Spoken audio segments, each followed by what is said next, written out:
Hello and welcomes everyone, and Wolf here bringing you a new Let's Play.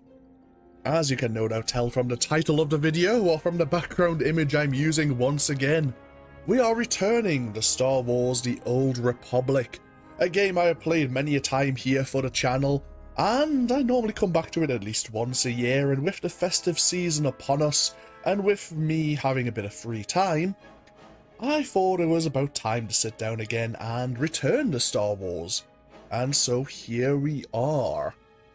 So, as you can no doubt tell from the title of the video, this is going to be another long Let's Play where we're going to be playing as a member of Imperial Intelligence. We are actually going to be replaying the Imperial Agent story arc.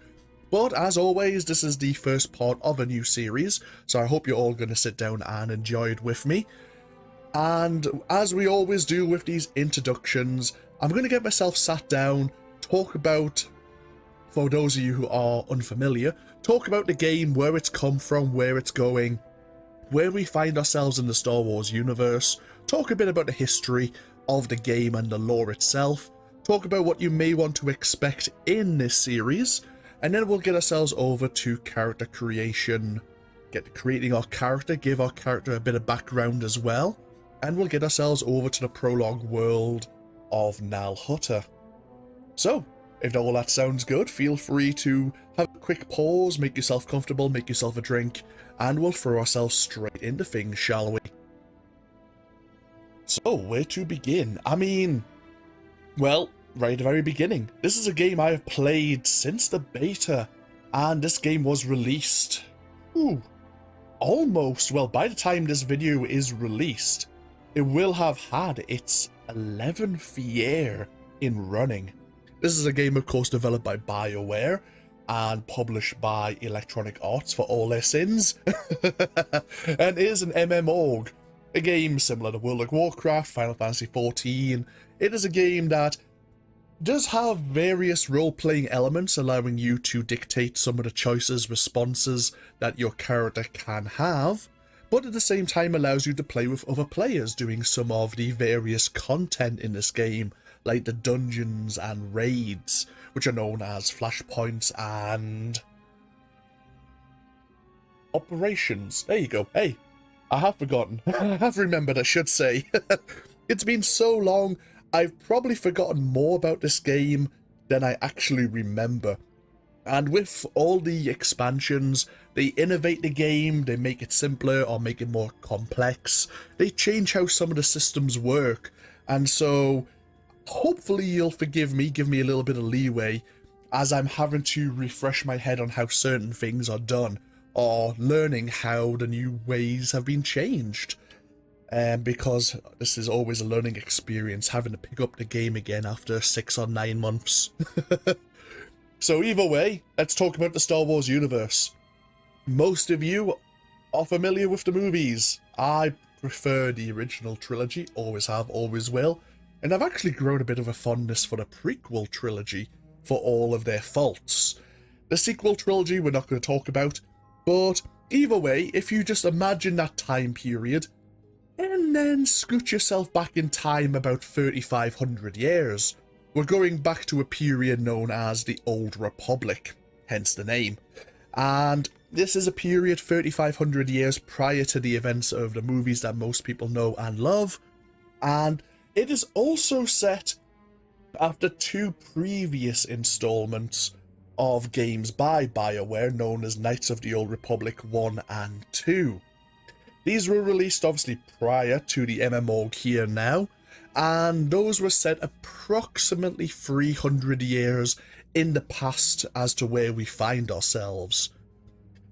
For our character, regardless of which character you choose, what origin story you choose, you are set in a time of an uneasy truce between the 2 major galactic factions. You have the Galactic Republic, which has been founded for 20 millennia or so, making up various planets, corporations, different races, all trying to come together for the greater good and trying to work together in peace.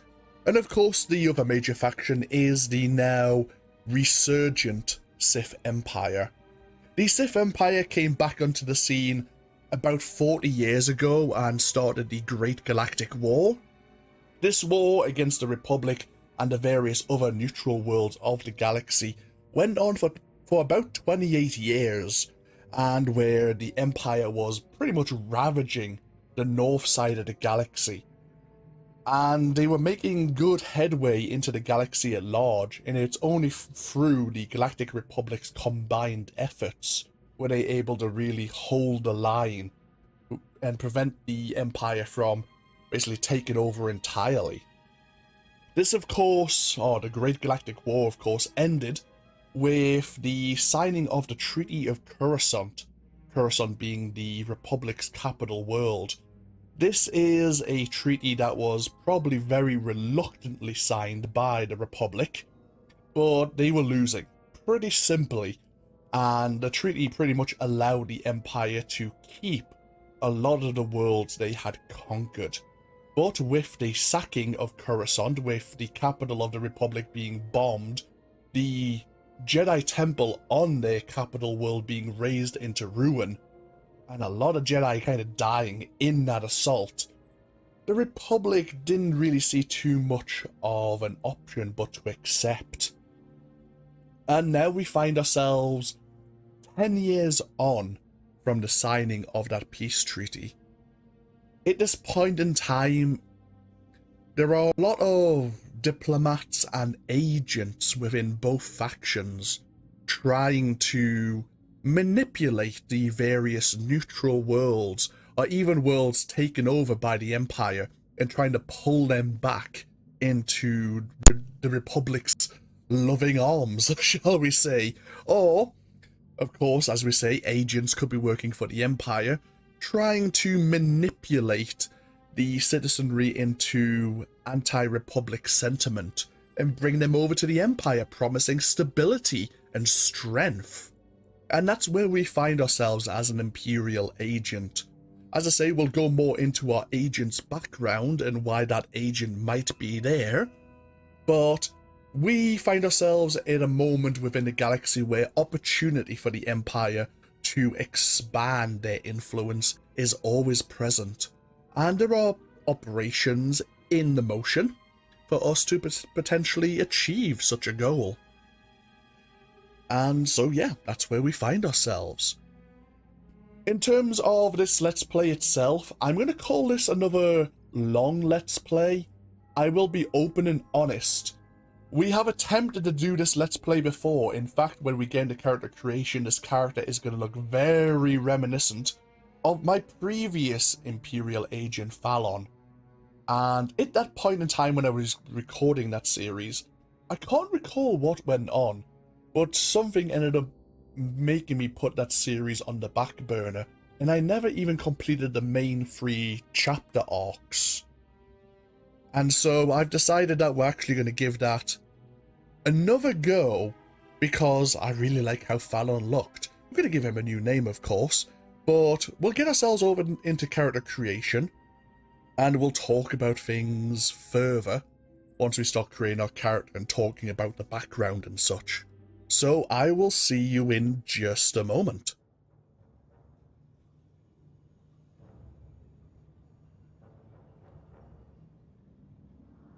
And welcomes back, everyone. And so we'll get ourselves into character creation, get creating our Imperial agent once again.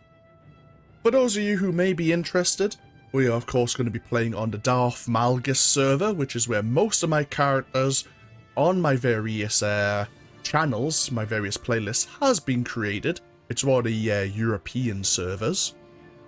And let's get ourselves underway.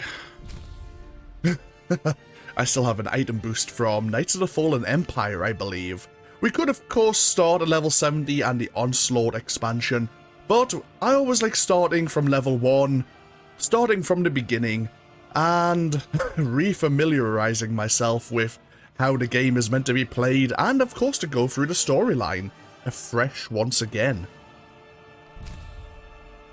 And so we need to choose our allegiance. character creation has been simplified and changed over the many years. There used to be quite a lot of text in terms of giving you a bit of background into the origin story, the class you would choose. And they still have a little bit of text. It is a very minor amount of text compared to what it used to be, but I will try to fill in some blanks as we go through character creation. So of course we are going to be playing as an Imperial agent, we are going to be part of the Sith Empire. But to give you a brief idea of the Galactic Republic, as I mentioned before, the Republic was founded 20 millennia ago by various planets, races, and various corporations, all coming together to share their economies, obviously their trade, their scientific pursuits, and really to help expand their influence throughout the galaxy. And in so doing, they met other races and probably incorporated them, seeing what those races could give to the Republic and what they could give back to those races to uplift them. And despite probably some like corporations stabbing each other in the back, things have went fairly well. There are a lot of races, a lot of planets that are still maintaining their neutrality within the galaxy, but all in all, the Republic is fairly democratic. They are ruled by the Supreme Chancellor, who I suppose has a lot of power in controlling the Senate and directing its policies. Yet, it's really the people who have influence, who have money, who really decide kind of how the Republic's going to benefit and who's going to benefit. For example, at the end of the Great Galactic War, a lot of people were forced from their worlds due to obviously the machinations of the Empire. And so, even on the capital world of the Republic itself, Coruscant, there is a lot of refugees, and the Republic right now is in a state of renewal, rebuilding, trying to build itself back up. And it struggles with that. At the same time, the fear of the Empire coming back and just wiping out the Republic once and for all is always a concern, and some funding, some resources, will be in building a bulwark, a defense against the Empire and any aggression that might tear up the Treaty of Coruscant. And then of course we have the other side, the Sith Empire. What I will mention is, not all of the Lords of the Sith were happy with the signing of the Treaty of Coruscant. They saw like an undisputed victory, decisive victory in their grasp, and yet the all-powerful Sith Emperor decided that it was appropriate to sign the peace treaty, to make a truce with the Republic. And that has left some of the Sith rather unhappy, yet he is the Sith Emperor, and not a lot of people will go against him, especially since he has his own kind of cadre of special forces, and anyone who is out of favour with the Emperor probably is marked for death. What we have mentioned previously in other playthroughs as well is the Emperor himself has seemingly grown a bit distant over the past few decades, and as such, the day-to-day governance of the Empire is made by the 12 most powerful Sith Lords at the present course in time. This is known as the Dark Council, and each 12 members have their own sphere of influence. One deals with intelligence matters, one deals with the defense of the Empire, one deals with the expansion of the Empire, one deals with researching and discovering ancient lore and Sith relics. Now, these spheres of influence do of course overlap as and when they need to, and there's a lot of politicking between the various Lords of the Sith as to who under them may be trying to rise potentially above their station. There is a rather strict hierarchy within the Empire as well. For those of you within the Empire who are citizens, but are not Force sensitive, well, you may live a very interesting but short life. The highest you may find yourself in a position of power is within the Imperial military, or even a member of Imperial Intelligence yourself. If you have ambition and you have ability, you may indeed go far, but you'll always be looked as someone lesser than someone who has proven themselves within the Sith Academy and become part of the Sith hierarchy itself. And since the Great Galactic War, just as we mentioned that the Jedi were massacred with the destruction of their Jedi Temple on Coruscant, the Sith themselves were very, I suppose, a lot of them were killed during the war. So much so, in fact, that they've even rescinded some of the ancient traditions. And if you were a slave, or even if you were an alien, you may in fact find yourself, if you have Force potential, accepted within the halls of the Sith Academy.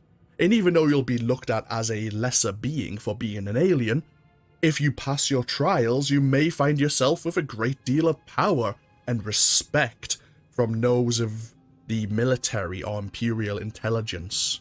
Those of them who know better anyway. And that's where we find ourselves as a member of Imperial Intelligence. We aren't really high up within the Sith hierarchy. In fact, we will always be looked at as someone lucky to be part of the Empire. But at the same time, we have purpose. We have potential that can be fulfilled within our own sort of our own circumstances. And as long as we do well and we don't fuck up, well, we might live somewhat comfortably, if not a dangerous life. So, as dangerous as it is, let us become an Imperial agent. Now, as I say, they have changed a few things over the years. Imperial agents, you used to choose, well, the agent itself was your default class. It is now your origin story. And then later on, or back in the day I should say, you would choose one of two advanced classes. As an agent, you would have the choice of the sniper or the operative combat style. And then you would be locked into that style and the 3 discipline paths within that style itself. So for example, if we choose the sniper here, we would have the marksmanship, engineering, and virulence discipline trees. All 3 focus around dealing damage in different ways. Some of them you have shared abilities, but then each of those discipline trees have their own unique abilities as well. And like the operative, slightly different combat style, but you have 2 DPS discipline paths and a healing discipline path as well. So if you want to be a healer in a dungeon or in an operation, you certainly could go down that path and you could gear yourself accordingly. Nowadays, when you choose an agent, you get to choose one of 8 technical combat styles. For example, the Republic Smuggler is the Republic equivalent of the Imperial Agent, and therefore you could choose the Gunslinger, which is the sniper equivalent, or the Scoundrel. But rather than using like a vibro knife or a combat knife for some of your abilities, you would use a scattergun or a shotgun for similar looking combat techniques for some of their skills. Now, we get to choose one combat style right now, but we will be able to choose a second one fairly early on. I might in fact choose both sniper and operative, because I actually really enjoy both playstyles. The operative, of course, also giving you a stealth field generator, allowing you to sneak by, whereas the sniper and gunslinger give you a cover mechanic, which is actually really fun. I don't deny that I enjoy the cover mechanic, even though it's got me into trouble a few times. We are going to be choosing to play a sniper. So, we are considered a cunning spy for the Empire. unparalleled assassins and saboteurs, agents are the secret weapons of the Sith Empire, helping to secure control of countless star systems. And as a sniper, we are considered one of the most elite sharpshooters in the galaxy.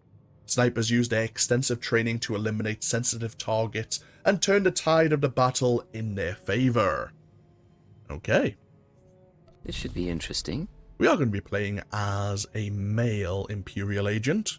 And as I say, we are going to be looking very reminiscent of Fallon, my previous Imperial agent. But all things going well, we are going to proceed even further into the storyline. That is my intention, at the very least. So, give me a moment, because I've already chosen how my character will look. And I did not... Where is the writing on this notepad? Aha, there it is. Boom, bum, bum, bum, bum, bum, bum, bum, bum. There we are. Do you want to go a bit darker? Oh, we'll go with that one. Perfect. There we are. We'll talk about armor sets and such once we actually get into the game. But yeah, this is our Imperial agent. He is a member of the Chiss species. Now, the Chiss have a very interesting naming convention, which I'm not going to fully hold on to, but I actually ended up looking into the Chiss as a race and how they work alongside the Empire.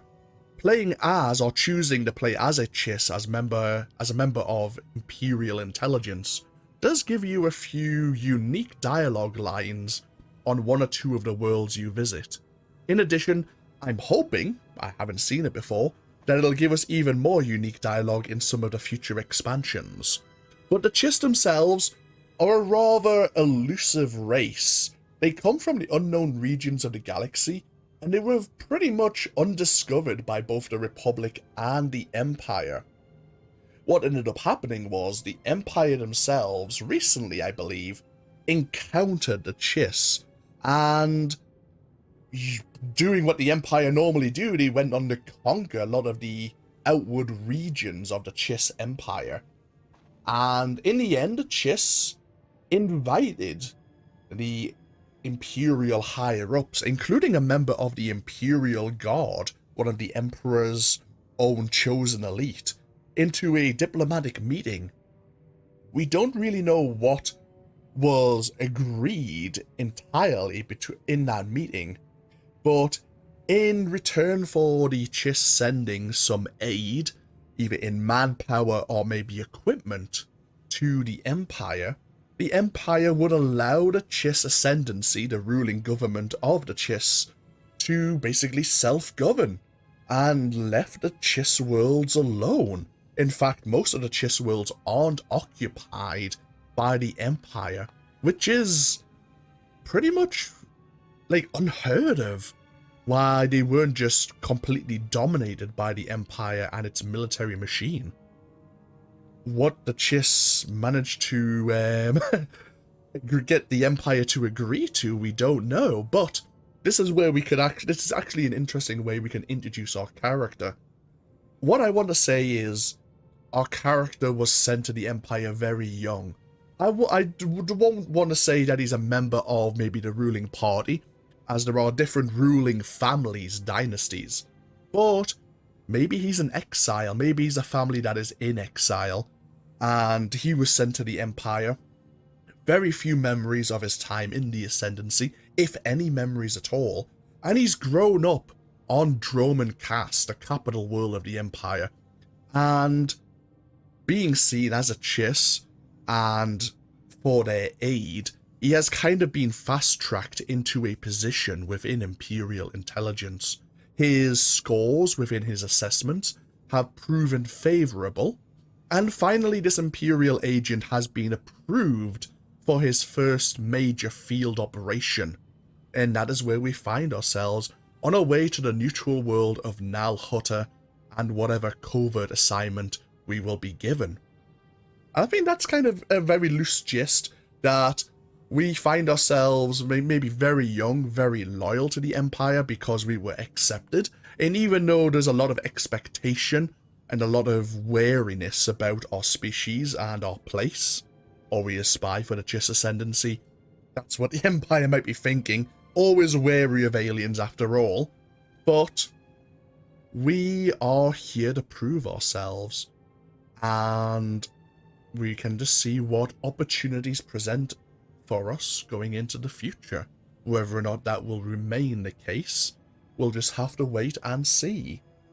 Either way, the name of our Imperial agent will be Vaedren, or maybe Fade for short, but Vaedren here.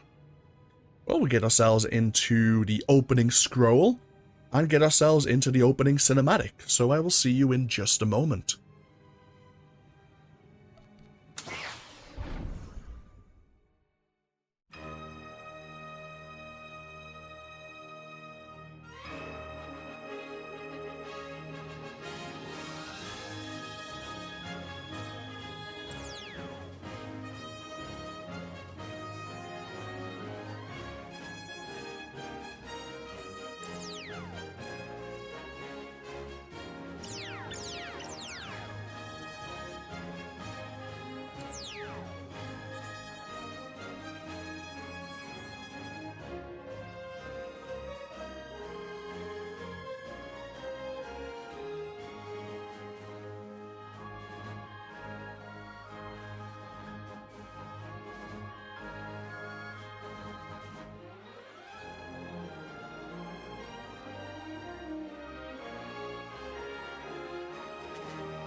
Secure transmission established.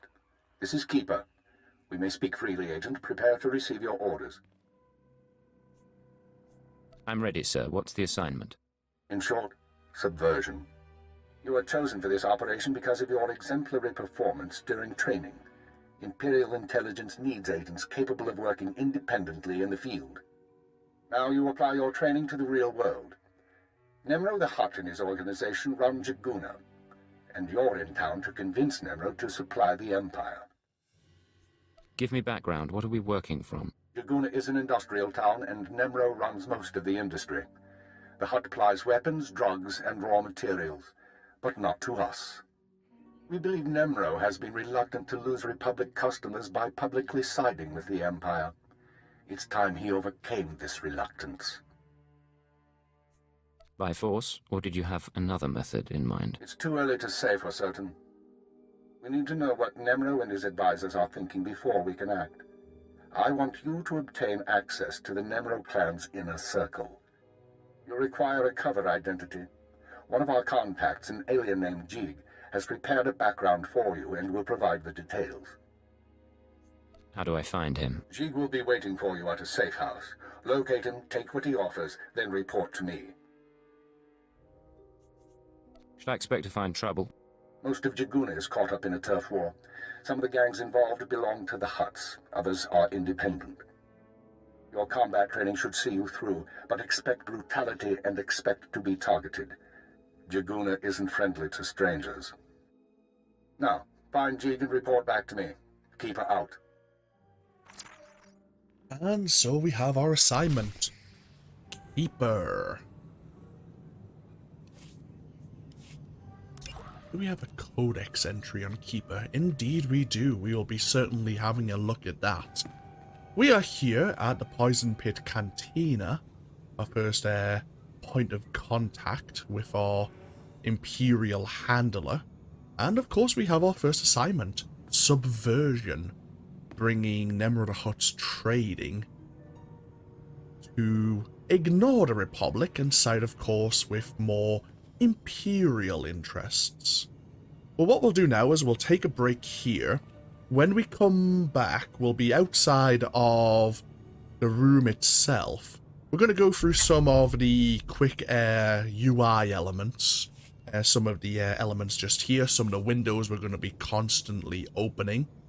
I'll make you aware of things that may be of interest very quickly. And then we'll get ourselves over to our contact, this Jig, and learn more about our cover identity. But thank you for hopefully joining me here with this first part of Star Wars The Old Republic once again, and hopefully you'll enjoy my time here as an Imperial agent once more. As always, feel free to leave a comment if you so wish, and hopefully I'll see you for even more next time. Until then, no, take care. Bye bye now.